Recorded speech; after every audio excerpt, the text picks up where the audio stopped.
Good morning. Today's scripture reading is going to be from 1 Samuel chapter 17, verses 41 through 52. Please read along with me. Then the Philistine came on and approached David with the shield bearer in front of him. When the Philistine looked and saw David, he disdained him, for he was but a youth and ruddy with a handsome appearance. The Philistine said to David, "Am I a dog that you come to me with sticks?" And the Philistine cursed David by his gods. The Philistine also said to David, "Come to me, and I will give your flesh to the birds of the sky and the beasts of the field." Then David said to the Philistine, "You come to me with a sword, a spear, and a javelin, but I come to you in the name of the Lord of hosts, the God of the armies of Israel, whom you have taunted. This day the Lord will deliver you up into my hands, and I will strike you down and remove your head from you. And I will give the dead bodies of the army of the Philistines this day to the birds of the sky and the wild beasts of the earth, that all the earth may know that there is a God in Israel, and that all this assembly may know that the Lord does not deliver by sword or by spear, for the battle is the Lord's, and he will give you into his hands." Then it happened when the Philistine rose and came and drew near to meet David, that David ran quickly toward the battle line to meet the Philistine. And David put his hand into his bag and took from it a stone and slung it, and struck the Philistine on his forehead. And the stone sank into his forehead so that he fell on his face to the ground. Thus David prevailed over the Philistine with a sling and a stone, and he struck the Philistine and killed him. But there was no sword in David's hand. Then David ran and stood over the Philistine and took his sword and drew it out of its sheath and killed him, cut off his head with it. When the Philistines saw that their champion was dead, they fled. The men of Israel and Judah arose and shouted and pursued the Philistines as far as the valley and to the gates of Ekron. And the slain Philistines lay along the way to Shaaraim, even to Gath and Ekron. This is the word of the Lord. Thanks be to God. Thank you, Hannah.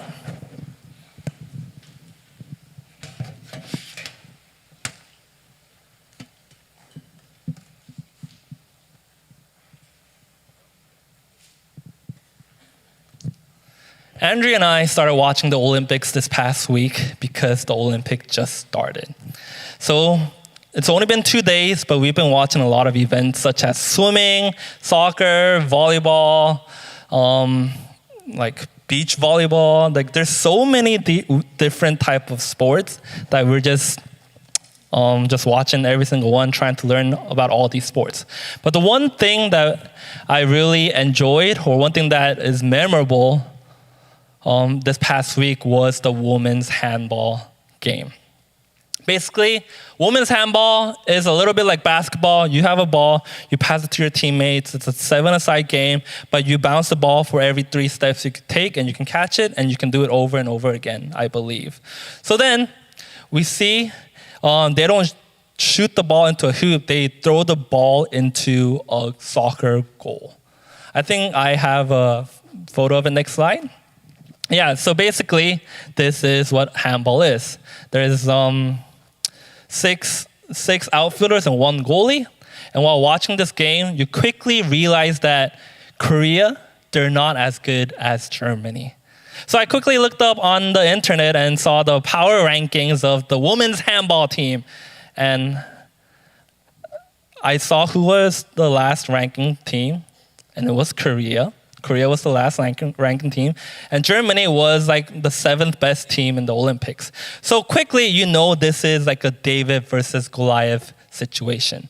So Korea, whenever they attack, they will like be so strategic. They will pass the ball, they will bounce pass, they will side pass, they'll throw fastballs. Even sometimes the fastballs are so fast that the teammates can't even catch the ball. And on top of that, they have 6 outfielders, but when they go on offense, they take out the goalie and put another offensive player in, so it's 7 against 6. So that's how they attack. They pass the ball around, and eventually after a minute or 2, they have a chance because there's an opening in the German defense, and they throw the ball, and sometimes it goes into the goal, sometimes it doesn't.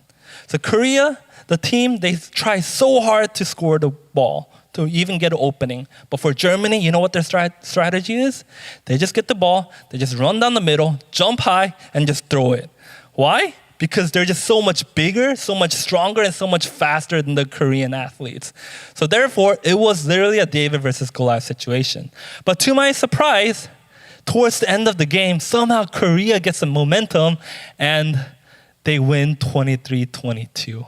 When the final whistle blows, the Korean players, they all jump out, even from the bench. They're all celebrating like they won the whole Olympics, like running around, jumping around, holding hands and doing the weird circle things that the Koreans do. And basically, they're celebrating just for winning one game. And I'm a logical person. I'm like, why are they celebrating like they won the whole thing? They only won one game. Like how? Like, I don't understand. So I'm like trying to process the thing. And like, I'm processing it. And I came to a conclusion that they're probably celebrating because that's probably the only game they'll win. But then something clicked in my head. It was probably because of all the pressure, all the stress of the situation. Nobody thought they were gonna win. Maybe they started doubting themselves too, because what they see are the Germans, they see them as the Goliaths in their life. It's like this wall that they're trying to climb over, but they don't think they can climb over a wall. But as soon as that final whistle blew, they realize that they have done it. They realize that they have beaten the Goliath and they are past the wall. Therefore, I believe that they were celebrating. And maybe some of us are like that too. Some of us can relate with the Korean players. Maybe there are Goliaths in our life that are really just out there and it's just like giving us pressure, it's giving us stress, and we can't look past the Goliath. For some of us, maybe it's going into high school because it's the unknown, or going to the college because you have to move away from your family, or it's just more studying. Or maybe for some of us, it's actually performance evaluation because you know your team sucked, but then the performance evaluation is coming and you know the evaluation is going to suck. So like you are stressed and pressured about that. Or maybe some of us, it's our marriage. Maybe we try so hard to just fix our marriage, fix our family, but at times it feels like it's impossible. It's the Goliath standing there and you can't look past it. Then the question arises, how can you face this Goliath? How can you have this confidence to overcome Goliath? And today's answer lies in today's text. We are continuing our series on biblical heroes, and today I chose David and Goliath. Last week was about Solomon, and David is basically Solomon's father. So I decided to talk about David because it's a story that we all know growing up. David and Goliath. It's like a children's story. How David, little kid, defeats a giant Goliath.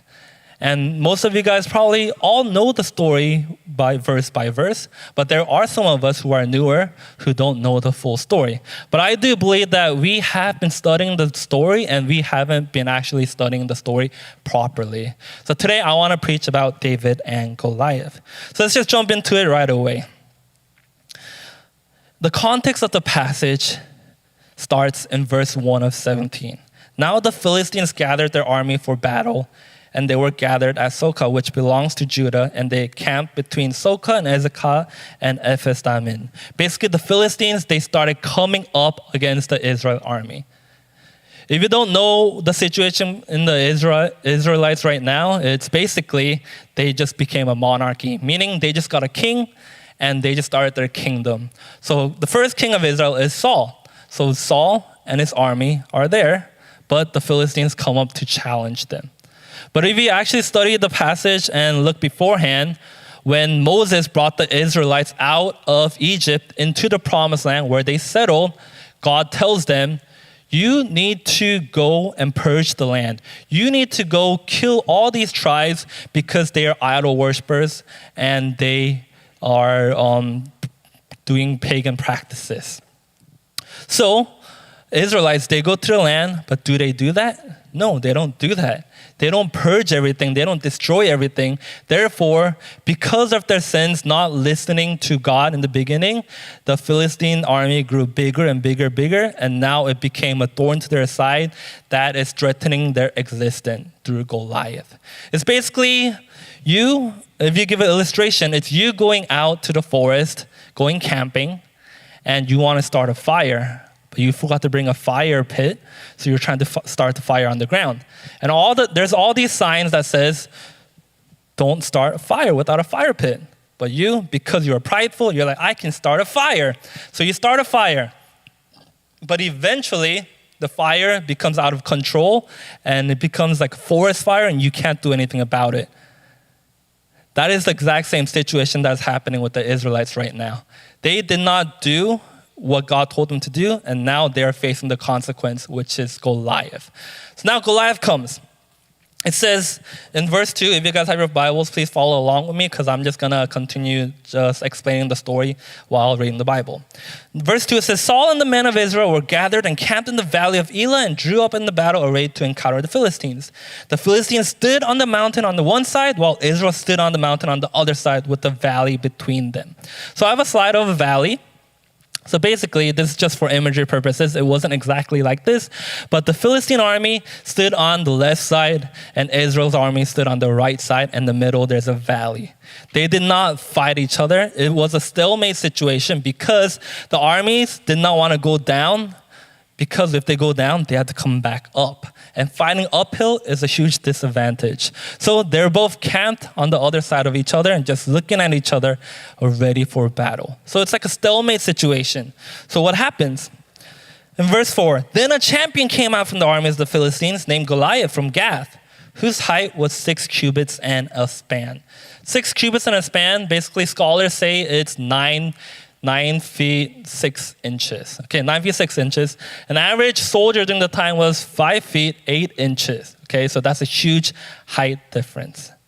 For example, if we put into kind of a small illustration today, NBA players, they're big, right? NBA players are big, but you don't know how big they are until you go stand right next to him. So next slide, please. When I first came to America, I don't know if you guys can really see, but that's Draymond Green, okay? Draymond Green came to my school and was doing like this camp for like little kids and basketball, and everyone's taking photos with him, so I'm like, maybe I should go take a photo with him. So I went and took a photo with him. And next thing you know, people are saying, oh, that's Draymond Green, he's so popular. Because this was right after they won their like NBA championship or something. So he's like on the popular rise, so everyone loves him. So like, I take a photo with him. And I realize he's so much bigger than me, you know? He's like a whole head taller than me. In this photo, I'm like a little bit in front of him, so I look taller. But in real life, he's like this much taller than me. But like, after I found out about him and researched about him, a lot of people don't like Draymond Green. Why? Because if you watch him play, he's a very dirty player. So like, you don't want to get on his bad side. So I definitely would not want to be on his bad side because he can definitely take me on in a fight, you know? So therefore, I don't want to fight him. But now if you look at Goliath is 9 feet, like 6 inches. Draymond, or like, I think he's around like 6 feet, like 6 feet 6. So Goliath is like so much bigger than him. And that's just to put it into perspective. So he comes out and the Bible talks about all the gears that Goliath has on him. It talks about his breastplate, talks about his like chainmail, his sword, shield, helmet, and everything. And basically all the armor that he has is around 150 pounds. So now, Goliath, he's tall, but he's also buff. He's not some skinny stick figure where you say, oh, if I hit his leg, it might break and it might fall over. No, he's like a big, tall guy and a buff man. So he's this warrior, and the Bible describes all these pieces of armor in detail to portray that he is almost invincible. Because the Israelite soldiers at that time, metal was rare, that their battle armor was just a plain regular cloth. So they would just be wearing regular clothes, but there is this giant, he's tall, he's buff, his body is full of armor, then he is like this invincible figure that no one can beat. So this champion of the Philistine comes out and starts shouting at the Israelite army. He said, why do you come out to draw up in battle array? Am I not a Philistine? And you servants of Saul, choose a man for yourselves and let him come down to me. If he is able to fight with me and kill me, then we will become your servants. But if I prevail against him and kill him, then you shall become our servants and serve us. So when Goliath goes out and he yells, he's actually challenging the Israelites, saying, let's do a one-on-one battle. If I win, if I defeat your champion, your people becomes our servants. But if I lose this, our people will become your servants. And you think people took up to that challenge? No, nobody did, because nobody could go up against this invincible figure. And this happened 40 days. Every morning, Goliath would come out and he would shout to the Israel side and tell them to bring out a champion. And now we're finally introduced to our main character, David. David, he wasn't even in this army of Israelites. He was back at home being a shepherd, taking care of his sheep. But he ended up in the battlefield because it's been 40 days and probably food was short in the army. So David's dad tells him, hey, go take this basket of food to your brothers who are at the army. So David goes over to the army and he starts giving out food. But what he realizes is that someone from the Philistine army starts coming out and starts shouting. So if we continue on in verse 23, it says, as he was talking with them, behold, the champion, the Philistine from Gath named Goliath, was coming up from the army of the Philistines. And he spoke the same words, and David heard them. When all the men of Israel saw the man, they fled from him and were greatly afraid. So now David is at the battlefield, and he hears Goliath yell these words at the Israelite army. It's probably the first time that David ever heard someone insulting the God of Israel's army, the God Yahweh. And also he sees how the Israelites are trembling because of Goliath. So David, he's confused because this man, this Philistine, is talking smack about his God, and also his people are not doing anything about it because they are terrified. But that's not the only thing. He then hears Saul is rewarding a champion. Whoever becomes a champion and beats Goliath, Saul's going to give a ton of riches to that person. He's also going to give his daughter to marry. So that was the prize that Saul wanted to give to someone who becomes a champion and defeats the Goliath. You know, I was a youth pastor in a previous church before I came here. And basically, whenever I needed the youth to help do something at church, I could always count on them as long as I bought them food, you know. Like I told them, hey, come to church. We're moving chairs. Like we have to move all this furniture and everything. And they're like, oh, I'm busy. I'm tired. I have a lot of homework. I have plans. But when I tell them, I'll buy you food, all of a sudden it's like a magical transaction. They're like, oh, I'm not busy anymore. Oh, I canceled my plan. Oh, I'll go, you know. And so they come and they show up and they start working, you know. But now, what if I challenged them? What if I said, if you don't finish all this work within the hour, I'm not going to buy you anything, you know. There's like a consequence. If you don't finish in an hour, then I'm not going to buy you anything. Then do you think the youth kids will come out and cancel their plans just to come out and serve at church? Some may not, but it gets questionable. In this sense, the Goliath is challenging the Israel army, and Saul is saying he's gonna give a prize. You know, but the Israelites, they weighed the prize and weighed the consequences, and the consequences was way greater than the prize, because if they go out, not only are they going to die, but their families are going to get humiliated. And because of him or because of them, their whole country will fall under the Philistine army. So everyone weighed the scales and they said, no, this is too much of a risk. So nobody volunteered. But for David, it was free money. He's like, wait, I can just do this. Like, this is nothing for me. So he chooses to become the champion. But I would say this choice of becoming a champion wasn't because of the prizes or because of the rewards that Saul's going to give. His main reason he became the champion, it was because he could not stand a Philistine person defiling his God. So he became the champion. He chose to become the champion. So then, what happens is there's like rumors now saying David's going to become the champion, and the rumors came to Saul, and Saul was like, Okay, we finally found the champion. Summon him, bring him to me. So Saul was probably expecting someone, like after 40 days, the champion finally came. Let's see how big he is. Let's see how strong he is. Let's see what kind of a soldier he is, because Saul was a warrior. So he was probably expecting a warrior. But he saw David come, and the first thing he probably thought was this guy? He was probably expecting something like Amazon, but he got something like Temu, He saw him, he was so disappointed, but he didn't really express it. He just told him, Saul just told David, you see, David, you are just a kid.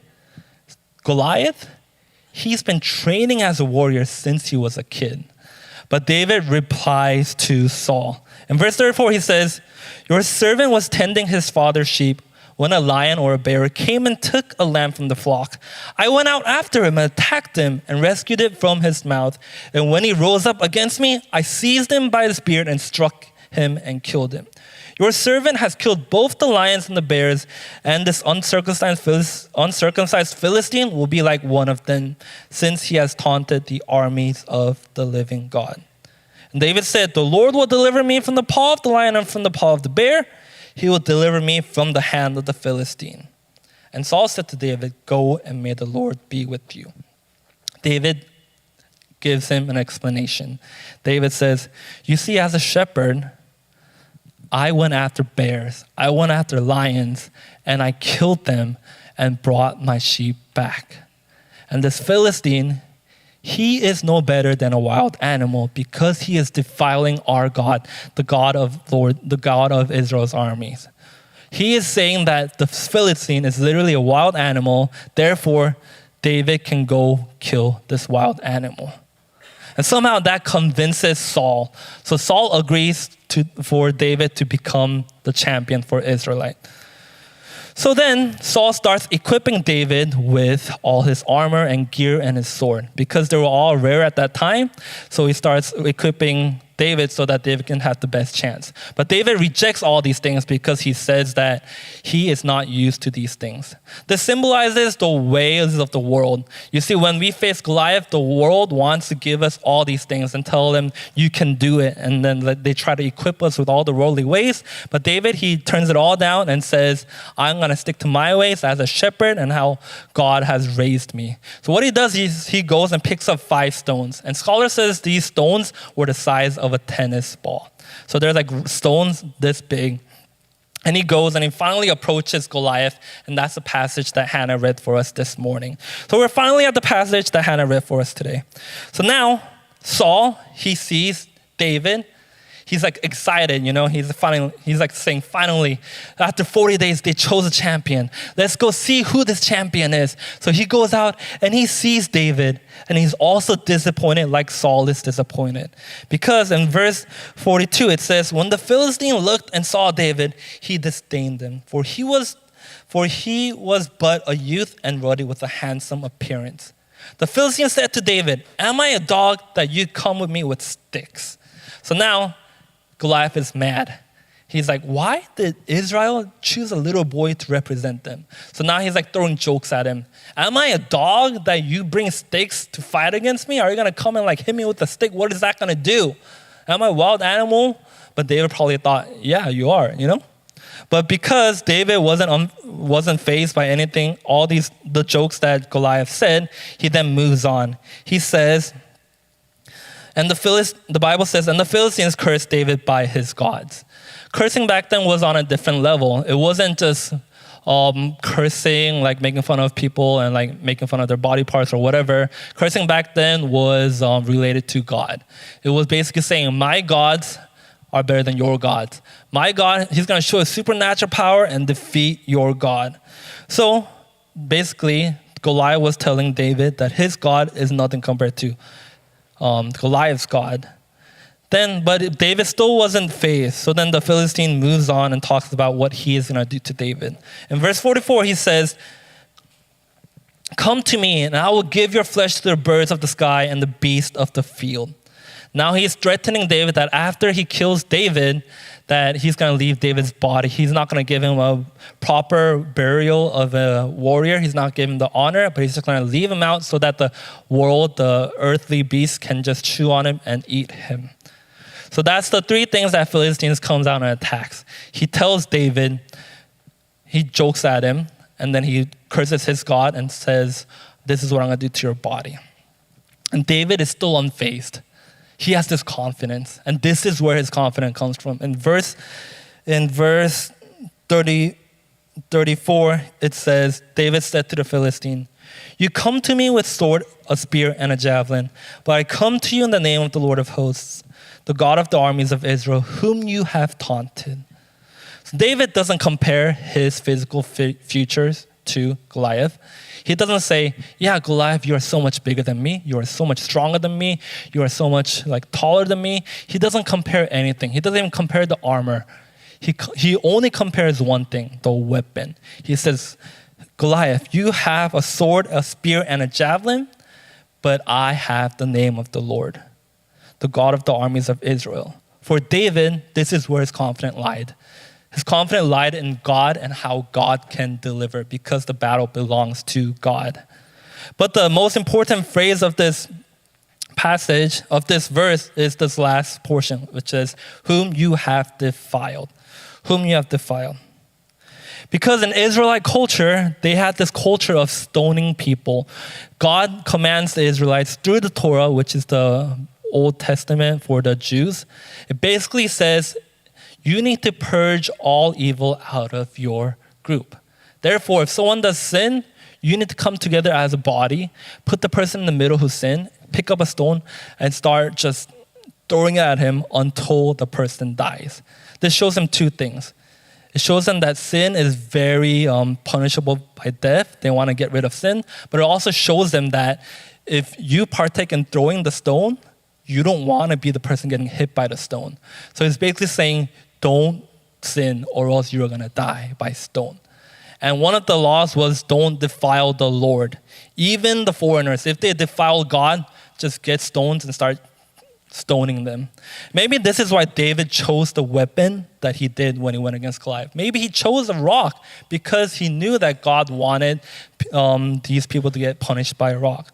But also it's because that's how David grew up as a shepherd. Maybe God just already predestined David to grow up as a shepherd and be trained in a sling and defeat Goliath in a rock. With the rock. So David's faith is shown more in verse 46 through 47. If you continue on, it says, this day the Lord will deliver you up into my hands, and I will strike you down and remove your head from you, and I will give the dead bodies of the armies of the Philistines this day to the birds of the sky and to the wild beasts of the earth, and all the earth may know that there is a God in Israel. And that all this assembly may know that the Lord does not deliver by sword or by spear, for the battle is the Lord's, and he will give you into our hands. So David is so faithful now. He prophesizes what's going to happen. He's so confident. He's telling Goliath that now, you see, I'm going to win the battle because the Lord is with me. He doesn't declare these things after he defeats Goliath, but he does it before because he's prophesying and because he has faith that God will deliver. But the thing is, he doesn't even have a sword. How is David going to kill Goliath?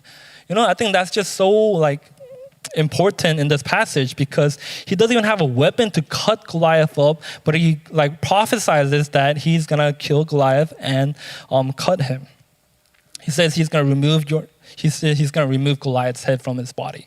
But he doesn't even have a sword. So he's prophesying. So basically, David is showing faith. And through this passage, we can see that he is being a testament of how God of Angels' army doesn't need any weapons to win the battle. And he wants to show this, and he wants to tell the Israelites to have eyewitnesses that God is real. So now what happens is David goes and charges against Goliath.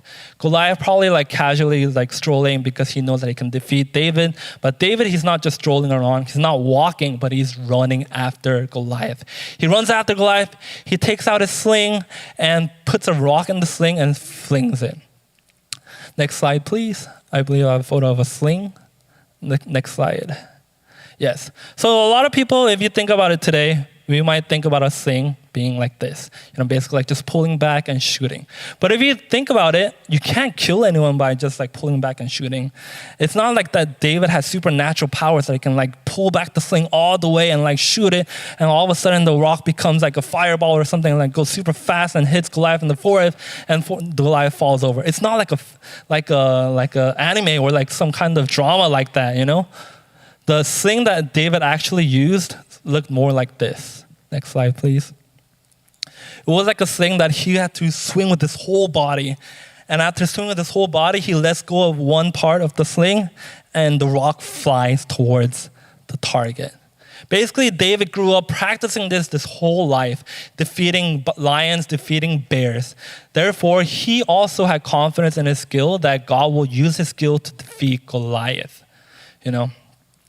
So David relied on God, and he had faith that God of the angels' armies will defeat Goliath.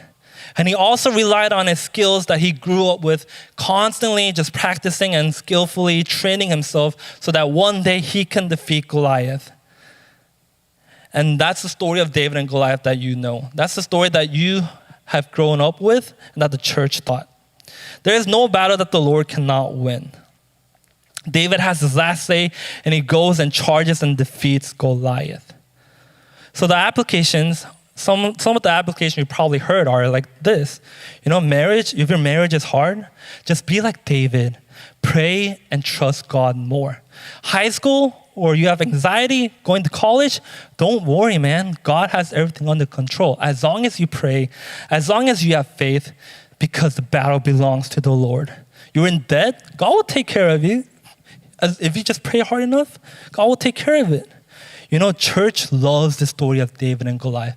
In the Korean church, we all love the story that the parents even named their kids David. So there's so many Davids in the Korean church because they want their kids to have faith like David and go against a Goliath. But what if I tell you that this application is wrong? What if people come up to you and say, I am not simply David, haven't been practicing the way of the Lord. I haven't been praying every day. I haven't been spending time with God every day. And I feel like Goliath is right in front of me. So I don't have the faith. I don't have the skills to go take down Goliath. What do I do? You can't just tell them, just have faith. Just have faith, pray harder. Or some of you guys, if you guys were like David, praying every day, spending time with God every day, but there's this Goliath in front of you that you cannot overcome. You guys might be saying, yeah, it's so easy to just say have faith, but in practical wise, it's so hard. Then the story that we all know growing up, David and Goliath, the application portion is wrong. It's not about having faith in God. It's not about just trusting God and just going into battle blindly. That's not what this story is about. You see, we all love to be the main character of the story. We all love to be the Davids. We all love to be the one who is equipped and go out and just defeat Goliath, because that's what the culture says. They tell us you are important, therefore you are the main character. But in this story, we are not the main character. We are the Israelites trembling in fear over the shadow of Goliath. You see, you cannot take on Goliath because Goliath is literally invincible and you are the Israelites. The idea that you can take out Goliath is wrong. Why? Because Goliath isn't something that you can beat. Goliath is a result of Israel's disobedience to God. The disobedience of not killing the Philistines. So therefore, this disobedience grew and grew and grew and became a monster. And therefore, it was Goliath for the Israelites. For us, I mentioned about the fire analogy earlier.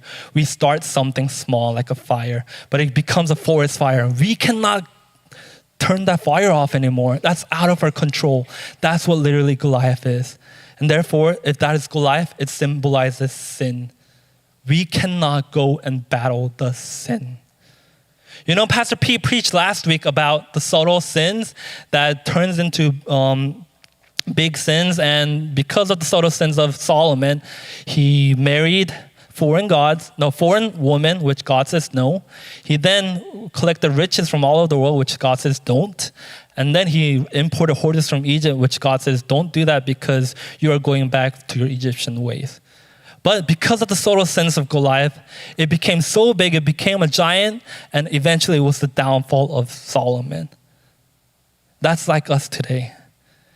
Because of our subtle sins, we have let it continue to grow, and it became a Goliath, and therefore we cannot battle the Goliath anymore. The Goliath is literally all like shadowing over us. Therefore, we are just helpless, and we are trembling in front of Goliath. Then if that's the real story of this passage, then what is the application? What is the application of the story of David and Goliath? The only answer to this question, how can you face the Goliath in your life, is face your giant by standing behind the true and perfect David, Jesus Christ. Our champion, the true and perfect David, is Jesus Christ. At just the right time, when we felt like sin, Goliath is just coming upon us and just destroying our lives, Jesus was born in a manger. This story has actually a lot of similarities between Jesus and David. You see, the Israelites waited 40 days trembling in fear. Jesus goes into the wilderness for 40 days and comes out and starts his ministry.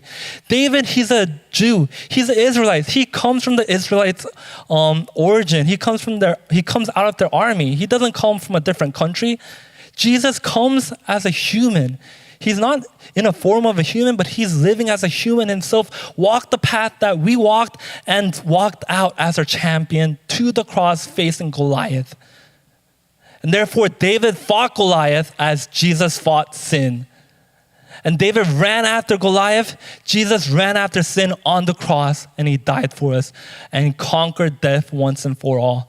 He died for humankind and conquered sin. Therefore, we can rely on God's grace. The story doesn't end there. You see, in the story of David and Goliath, we feel like the story ends there, but it doesn't end there, because if you continue on in verse 52, it says, "The men of Israel and Judah arose and shouted and pursued the Philistines as far as the valley and to the gates of Ekron. And the slain Philistines lay along the way to Shaaraim, even to Gath and Ekron." Therefore, our story should not end there also. As Christians, we believe that Jesus died for our sins and we are saved through grace. But our story should not end there. Like the Israelites, we need to start purging the sin. We need to get up and start conquering sin with Jesus, because Jesus did it. The Israelites chased the Philistines all the way to the end of the city. Therefore, we need to battle the sin. We need to charge after sin, because God has defeated sin once and for all. Therefore, as Christians, we cannot just only be satisfied at what Jesus had done on the cross. We need to partake with him. We need to be conquerors with him. In Romans 8, Apostle Paul tells us that we are conquerors in Christ. We are more than conquerors through Christ who loved us. He's telling us that we are more than conquerors, that we need to partake with Jesus and fight the battle with him. Last week, David Kim, our youth member, shared a testimony. And the one thing in this testimony that really struck out to me was, you should not do it for God, but you need to do it with God. Don't do it for God, but do it with God. You know, as a parent now, I have little Eleanor. Now she's like 1 and 2 months old now. She's like showing personality, and she wants to be involved in everything. And if I do things for her, it's basically saying, oh, I got it all under control. I'll do it for you, and you just have to be there and just relax. It's basically taking Eleanor out of the picture and saying, I got it. And if you're doing things for God, then that's basically what you're doing. You're saying, God, I got it under control. I'll just do this for you. You know, but if you're doing things with God, like things I do with Eleanor, it's basically just, for example, cooking, she wants to be involved. So I give her little toys and everything. It's just doing it with her means we are walking and doing things daily, doing the small activities. Therefore, if Eleanor makes a mistake, I can fix up the mistake. In that sense, Jesus has already won the battle. He has won the battle, and he has overcome sin. So we just need to follow him. We need to stand behind him, have him lead the way as the true David, and we just need to conquer sin with him.